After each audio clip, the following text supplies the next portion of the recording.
Skip's Blue Jays clinch its first AL East title since 1993. What a time to be alive. Blue Jays have 47 wins post-All-Star break. It ties their franchise record with the 1989 team. The Yanks, however, are yet to clinch. They're 2.5 games back in the AL wildcard race. They conclude a series with Boston today before a 3-game series in Baltimore to finish the season. So, Skip, your Jays are in. Stephen A., your Yankees not yet, but there, of course, is still a chance. What do you have to say, Mr. New York? Well, congratulations to the Toronto Blue Jays organization. Go ahead, spit it out. Look, it's been 22 years. They had to get lucky sometime. Yeah. They got lucky because they got Tulowitzki. Obviously, the biggest deal was on July 30th when they acquired David Price. That was what turned this organization around. Their bats are lethal. Even though Tulowitzki has been out for several weeks, the bottom line is once they got Tulowitzki, they went on like a 13-14 game tier, really setting the tone. Batista and Donaldson are no joke. Having LaTroy Hoykins and those boys in the bullpen with David Price ultimately being acquired on July 30th turned this team around. But my Yankees, disappointing. Very, very disappointing. Steven Drew batting .201. That's what the games he played. Teixeira consistently and perpetually injured when it counts most. I don't know. I want to know.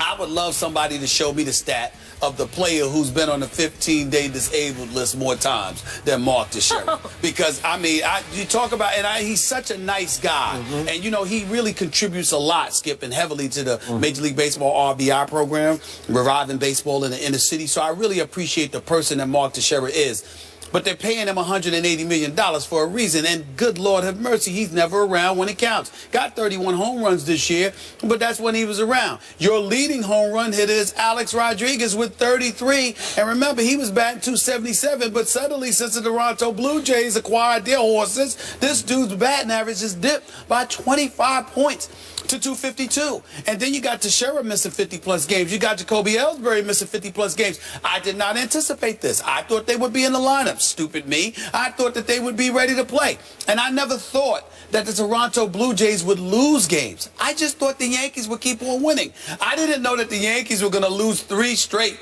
to the hapless Boston Red Sox, which has happened over the last 3 nights. They're on the verge of getting swept by Boston right now with a damn playoff berth on the line. I can't believe it. I'm very disgusted by it, but there is still hope. I can have vengeance just yet. Because remember that the likelihood is that the Toronto Blue Jays are going to have to play the wild card team. And the Yankees may be that team. Now, they've beaten the Yankees 13 out of 19 times. They've played them this year, and I get that. And the likelihood is that David Price will be the one the Yankees have to go up against. I get that. But all I'm trying to say is that these are the Yankees we're talking about. Are they? Are you sure? There's still hope. Listen, I'm going to tell you, this Yankees team has proven more than any that these are the Yankees. The greatness of the Yankees, the tradition that they have. The Yankees, this is why. There is no Derek Jeter. There's no Paul O'Neill. Back in the day, there's no Greg Nettles, Reggie Jackson, Willie Randolph, Mickey Rivers, Chris Chambers. All of these boys are gone.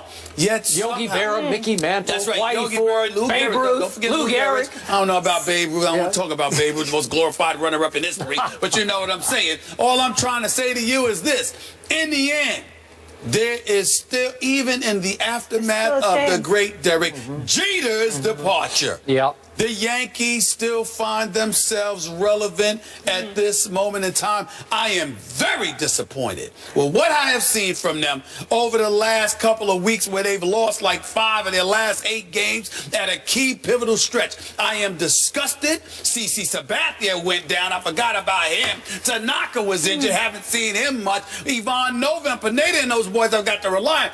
I'm very disgusted. And Adam Miller, I know you don't have to be Mario. I know you ain't Mariano Rivera. There's only one. But I literally saw a game that the Yankees won last week in which Adam Miller gave up a home run in the 9th and then gave up another one in the 10th. He did. And they still won that game. But that is not a closer, okay? So I am very, very disgusted, perturbed, upset, whatever word you want to use about the Yankees. But having said all of that, look at them. They're still alive. They're still alive, still in position to wreak havoc. We all know Toronto deserves to be the favorite. Yeah. But that doesn't mean they will capitalize on this. The regular season is one thing. Palms get a little sweaty. Backsides get tight. Okay. Come postseason time, I gotta write that down. we shall see. Okay.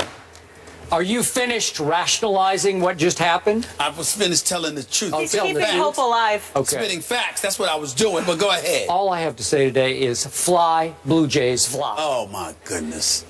I'm going to remind our viewers that when I made that fairly bold prediction, Yeah.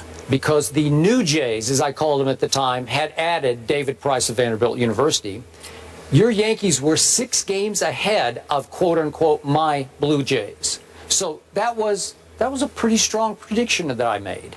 But I made it because I just don't trust your Yankees, because they ain't your Yankees anymore. They've lost their backbone, their mystique. They're all living in the past the way you are. They wear the pinstripes like they're going to bring some magic from night to night, and there's no magic to be found. I think the magic just went north to Toronto because they keep pulling off big win after comeback big win. So my question to you is, and by the way, before I get to this, I told you your Yankees should be even further ashamed if they couldn't close this deal after Tulowitzki went down for the whole stretch run. Teixeira went down too. There was no Tulowitzki. Well, who's better, Tulowitzki or Teixeira? Well, who's more valuable to the team, because the Yankees don't have much, so they needed Teixeira. Oh, they don't have much. They You don't. just admitted it. They don't. Oh, okay. Hold on, wait a Now minute. we know they don't have much. I said, but you got Teixeira's all they have? You got your 2 horses. You needed one of them, Skip. Oh, okay. Listen. It's like this. Well, you just told me they're going to wreak revenge. What I was with saying what? to you is that you got supplementary parts that show up, the Chase Headleys of the world and others that can show up with their moments. What I was saying But you got was- to have the 2. That's right. What I was saying was, what you got is the 2 guys that are supposed to show up for you, man. Yeah. I mean, I didn't know that. Yeah. I should have known, but I didn't know Yeah, you that didn't. one would fall off the wagon and Yeah. dip 25 points in his batting average, and the other guy would just be on a 15-day disabled list, maybe for about the 13th time in his career. That's true. It's ridiculous. It is ridiculous. But this would be even more absurd. What if your Yankees miss the playoffs? Not just miss winning the division. What if it's impossible? It is still possible. That is sacrilegious. Let me ask you a question, oh Yankee seer that you are. What if your Yankees lose to those, to quote you, hapless Red Sox one more time tonight at Yankee Stadium, and then guess what? They have to go play a division rival in Baltimore. No cakewalks there, no done deals there for 3 more games.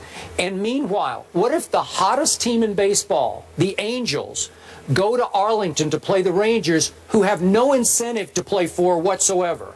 And what if they sweep, the Angels sweep the Rangers in Arlington? Well, guess what would happen? We would have a tie, and you'd have to play a playoff game for the playoffs with the Angels. Are you sure that the hottest team in baseball couldn't beat your Yankees in a 1-game playoff? That could happen. I think it's feasible, actually. Actually, there's an even worse. There's a significantly worse scenario for me personally that you have not considered. Let's say, for example, that Toronto goes on a roll and they wipe out my Yankees. That's bad enough. But the way the Royals are looking right now, you know, Holland goes down. I believe it's Holland that's going to have the season in the surgery. Cueto has and really Cueto struggled. he's just dry. He's just falling off the map. Yep. And they would have home field advantage. Toronto would, even in a tiebreak, even if they had identical records, Toronto would have home field advantage against Kansas City. So they'd have home field advantage throughout the American League playoff race. The team that's most suited to beat them may very well be the New York Mets. Oh, so that would be even worse I'm for you. a Yankee fan that would have Would you to start to find claim the myself. Mets? I would have to sit there and tell you that I think the Mets would beat Toronto, which would make my boy Jeff happy, but make me sick to my stomach. Because those are things that are sacrilegious. It's one thing to sit there and acknowledge that they're going to win, but I've heard you say so much about your Toronto New Jays that it is impossible for me to root for them because of you. Okay. So as a result of that, it would force me to root for the New York Mets, who I believe will beat the Los Angeles Dodgers, and who would have a very good chance of beating St. Louis, even with Wainwright coming back, because Yadier Molina has gone down, and I don't know how long is he going to be out. I don't know how long. I don't even know if he's going to be back. Can't lose him, because he's the one that stirs that cup and keeps those pitchers in check in St. Louis. So I would favor the Mets to win the NL pennant, which means they would meet the Blue Jays, and I would have to root for the Mets. You know who I favor to win the NL pennant to make you rest easier? I think it's going to be the year of the Cubs. Cubs are not doing it. Arrieta is no joke. By the way, I don't think he deserves the Cy Young. I think that should go to Greinke. Greinke. So Arrieta has been awesome and non-stoppable doesn't even begin in to the sum it second up. half. Okay. But Greinke has done what he has done all year long. I think he deserves it over Arrieta, my personal opinion. So Toronto's up 1 game on Kansas City in the AL, has home field advantage in the World Series. I do have a silver lining for you. If the Yanks win tonight and beat their nemesis, the Red Sox, it's win number 10,000. That's a milestone. 10,000? Yeah. That's living in the past. I feel good about that. So what? I mean, listen, I had your back. I was just trying to help you out there. See, people that are not accustomed to winning will bring up stats like that. Oh, okay. Me, what I lean on is the 27 World Series championships. Okay. That's what I lean. All right. That's what it's the 27 Listen, World in Series. Connecticut, we're going to get an independent team back, so I'm How about excited. that? But you've won one since 1999? Is that what it is? Will we win one every Something like decade? that? How about okay. that? Okay. I How got about The that? Panthers are only one of the early surprises this season at 3-0. So where does Cam Newton rank in the MVP race? We'll discuss that topic after the break.